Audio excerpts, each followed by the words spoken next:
Pushing their Danish visitors successfully to the edge, the Dutch couple become more open with their true intentions. Bjorn wanders around outside and quickly finds photos depicting the families they've met and the children they've taken as their own, over and over. He then finds Abel's body. Patrick and Karen understand their new victims completely, and the charade is over.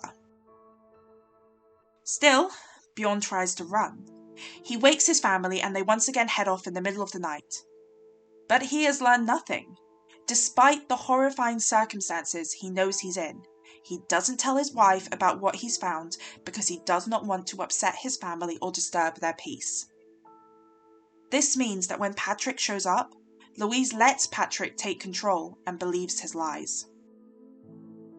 The audience knows it's too late for the family and their fate is inevitable, and it's horrifying to watch as this family is torn apart and murdered. But the parents remain true to their character. Bjorn tries to get Patrick to promise that if they are compliant, he will not hurt them. And then Bjorn sits and weeps while his wife and daughter are forced apart. Louise is more physical in trying to save her daughter, but when Agnes is taken, she merely slaps Karen lightly and has something akin to a short tantrum as they drive away. Karen just cut out the tongue of her daughter, and Louise smacks her a couple of times. Then allows herself to be stripped and stoned with her husband, an act that is meant to elicit great shame that she takes with little complaint, obedient until the end. All of their lives, Louise and Bjorn have adopted the passive civil approach, and until the end they will diligently follow that path, with the slim hope that their obedience will save them. Instead, it condemns them. Let's rewind for a sec and focus on Louise and Bjorn as parents.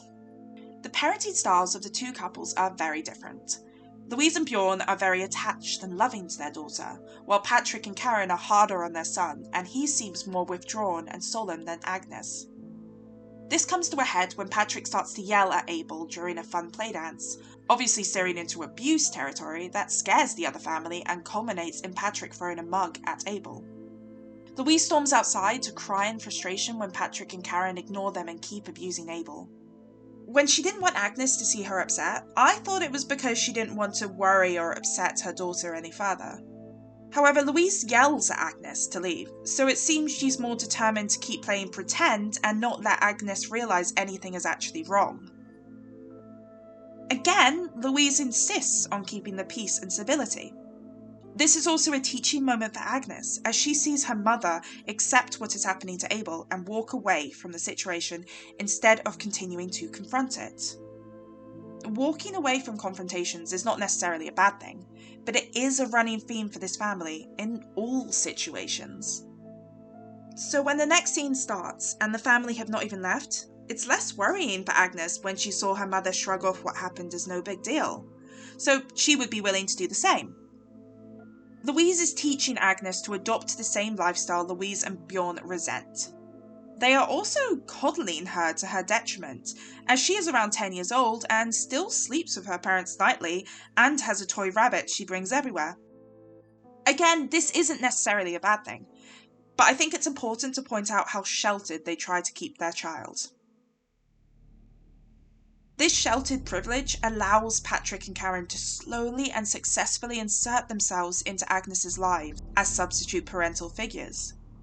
Karen corrects Agnes setting the table, her posture, and invites her into their bed for comfort when Agnes's own parents are unavailable. There's no reason for Agnes to feel alarmed because her parents would never introduce conflict or danger into her calm, civilized life. When Agnes has her tongue cut out, it serves multiple purposes.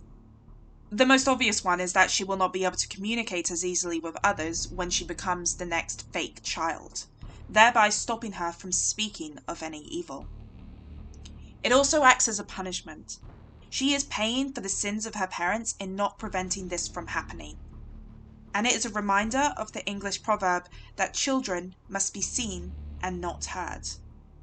The innocent child itself is the important part of the family lure that Patrick and Karen use, not their personality. As long as they appear to be a genuine family, the child does not need to contribute any more to it. Throughout the weekend, Patrick and Karen get more bold about overstepping boundaries, because they know they can keep pushing, and the Danish family will excuse them. And by the end, it's easy to see this was all a test, that the Danish family failed. Their guests had the freedom to speak out or leave at any point, but kept choosing to turn the other cheek and return. Why are you doing this? Because you let me. And the parents are punished for their weakness, for their strict dedication to keeping the peace and not enacting their own agency. They are stoned to death naked. Bjorn and Louise don't even fight back. They accept their fate sadly and obey the instructions of their murderers, despite the fact their daughter is still out there and now awaiting the same horrible fate as poor Abel. They decide to take the path of least resistance. There have been small religious references throughout the film, such as Abel's name being reminiscent of Cain and Abel, wherein the latter was murdered by his family member, and turning the other cheek being a message from Jesus in dealing with conflict.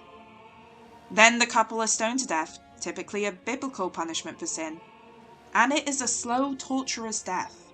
It's ironic because by turning their cheek as Jesus preached, they are punished in a religious fashion, suggesting that there is a limit to this lesson that Bjorn and Louise choose to ignore.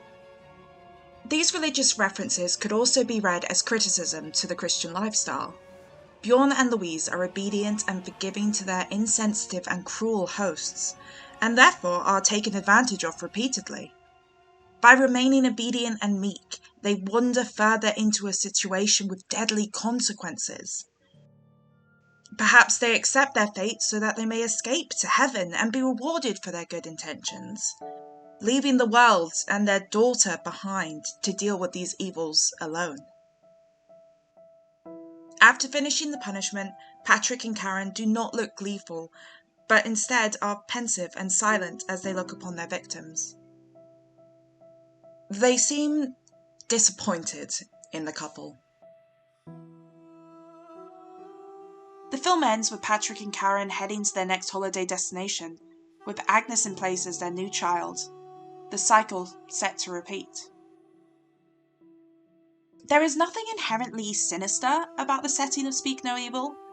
It is based in the beautiful, peaceful Dutch countryside for the most part, and the Dutch family's home is warm and inviting.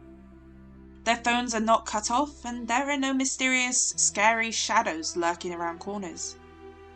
This adds to the film's mimicry of real life, because it's not trying to grossly exaggerate the horror of the film. For the final act, the characters actually leave the cozy house for the pitch-black outdoors to enact the worst of their cruelty. Abel is killed outside in the pool, separate from the house. This keeps the film feeling grounded and instead adds to the sinister nature of the couple even more because they fit in so easily with the people around them. They hide their intentions so well, and that is much closer to how people with cruel intentions are in real life.